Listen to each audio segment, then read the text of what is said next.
Muy bien, entonces vamos a hablar del último tema de la segunda unidad, que es transporte de membrana, y vamos a hablar de la excitación y la contracción del músculo liso. Ahí en la diapositiva podemos ver que existen dos tipos de músculos lisos. Ya. Este músculo liso está formado, la siguiente, por favor. Ya. Está formado por fibras pequeñas, a diferencia de las del músculo esquelético. Son mucho más pequeñitas, pero son en gran cantidad. Está formado por pequeñas fibras de 1 a 2 micrómetros y de 20 a 500 micrómetros de longitud. Hay dos tipos de músculo liso, el músculo multiunitario y el músculo unitario. Tiene grandes diferencias con con las fibras del músculo esquelético. Estos músculos, tanto el multiunitario y el unitario, está formado por una cantidad de fascículos o láminas y que van a responder no solo a estímulos nerviosos, sino van a responder a estímulos hormonales y químicos. Tiene una inervación específica. Tienen también los filamentos de actina y miosina que se van a contraer, ¿no es verdad? El músculo esquelético tiene fibras mucho más grandes, de mayor longitud y son mucho más en cantidad. La siguiente, por favor. Músculo liso unitario. Está formado por fibras musculares lisas separadas, ahí están en el lado derecho, ¿no? Que son muchas. Cada fibra puede actuar independientemente en cuanto a la contracción muscular y está inervado por una sola fibra nerviosa. Tenemos ejemplos como el músculo ciliar del ojo, el músculo del iris, los músculos piloerectores, ¿no es verdad? Tiene una membrana que rodea y que tiene una sustancia con colágeno fino, con glucoproteínas que aíslan las fibras separadas entre sí. La siguiente, el músculo liso unitario, denominado también sincitial. ¿Por qué se llama sincitial? Porque ahí, si se fijan, las fibras musculares están pegaditas y entre una y otra existe una conexión. Quiere decir que funcionan en forma unitaria al mismo tiempo, como las fibras del músculo cardíaco. Son miles de fibras musculares que se contraen como una unidad. A eso se llama músculo sincitial o visceral. Tienen unas uniones de hendidura que se comunica por donde fluyen o se transmite el proceso de potencial de acción o despolarización. Los tenemos en el aparato digestivo para la contracción del sistema digestivo y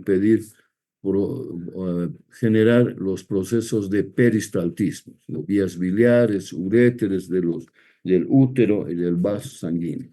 La siguiente, por favor.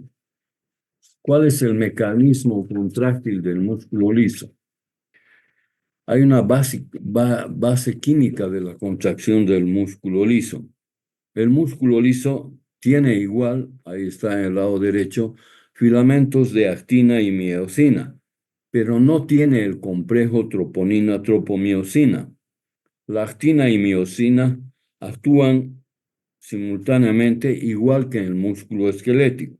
El proceso contráctil activado está activado por iones de calcio y genera un gasto de energía como ATP que se va a convertir en ADP. ¿Cuál es la base física de la contracción? Primero, no es un músculo estriado, tiene su membrana celular, sus cuerpos densos como están ahí, tiene sus filamentos de actina y miosina, y van a contraerse en otro sentido, no alargándose, sino en este sentido. Unidos por filamentos de los cuerpos densos, esos cuerpos densos que se unen a la membrana están dentro de la célula. Hay 5 a 10 veces más filamentos de actina que de miosina. Estos filamentos del músculo liso tienen puentes cruzados lateropolares a los lados que basculan el momento de la contracción. Los cuerpos densos forman los discos Z en el músculo liso. Se contraen hasta un 80% de su longitud el músculo liso, mientras el esquelético solo llega a contraer un 30%. Vamos a hacer la siguiente, una comparación entre el músculo liso y el esquelético. La siguiente, el músculo liso tiene un ciclado lento a través de los puentes cruzados de miosina, con muy baja intensidad, 1/10, 1/300, con respecto a lo del músculo liso. El tiempo que permanecen los puentes cruzados unidos a los filamentos de actina determina la fuerza de contracción, la cual está muy aumentada. Quiere decir que el músculo liso dura más continuamente, muchas horas, muchos minutos, ¿no es verdad? Las cabezas de estos puentes cruzados degradan el ATP de manera reducida, o sea, son gastadores de poca energía.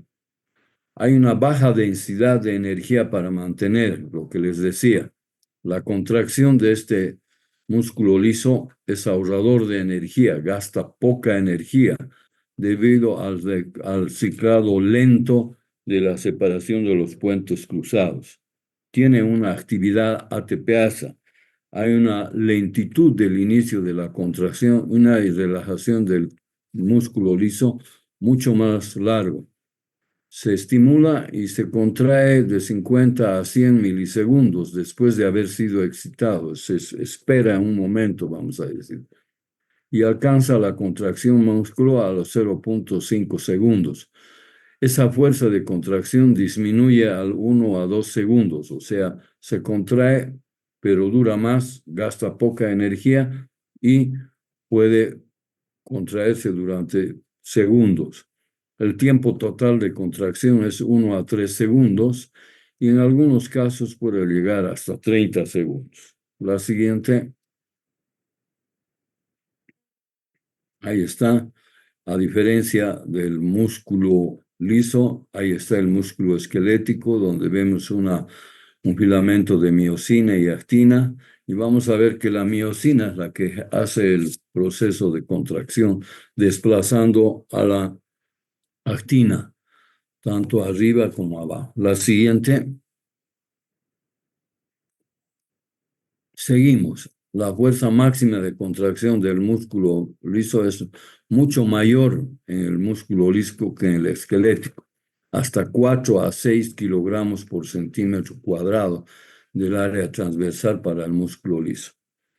El músculo de cerrojo facilita el mantenimiento prolongado de las contracciones del músculo liso. La magnitud de excitación continúa mucho más tiempo. Reduce el músculo y contiene su fuerza muscular, la contracción, dura mucho más y permanente, mucho más compleja. Este mecanismo permite generar una contracción tónica prolongada con bajo consumo de energía y necesita un estímulo a través de una fibra nerviosa.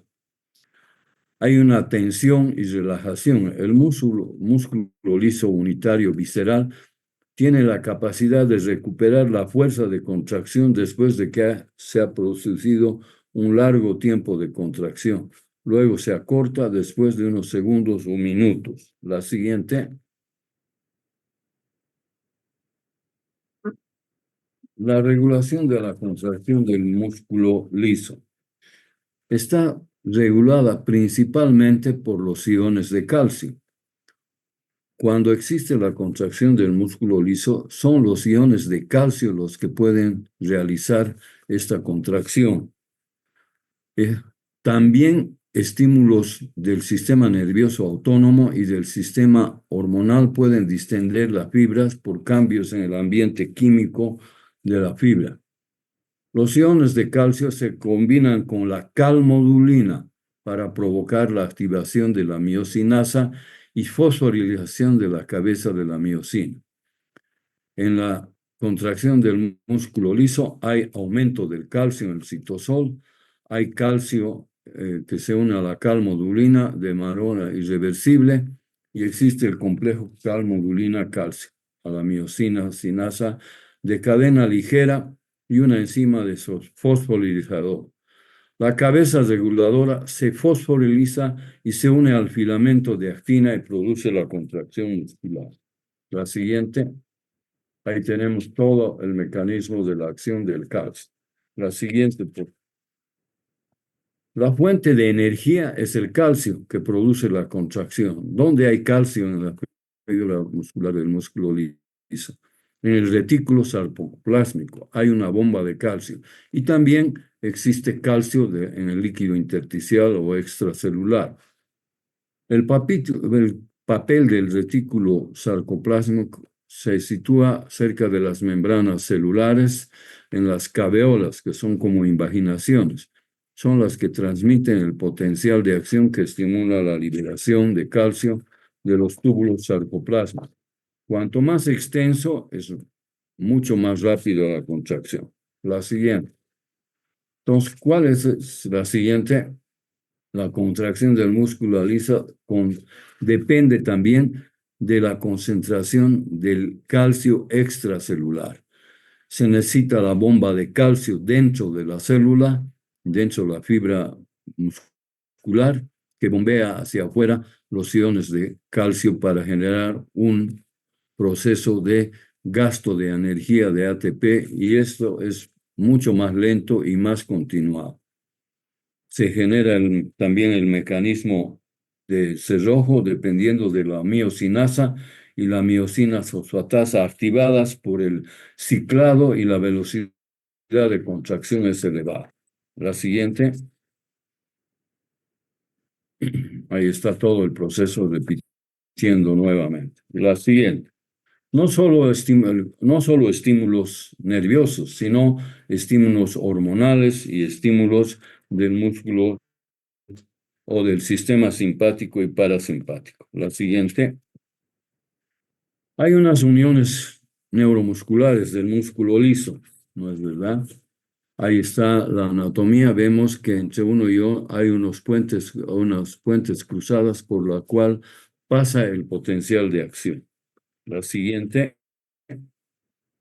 Este potencial de membrana en reposo es de 50 a 60 milivoltios y genera en el registro un potencial de espiga y un potencial de Merced. La siguiente.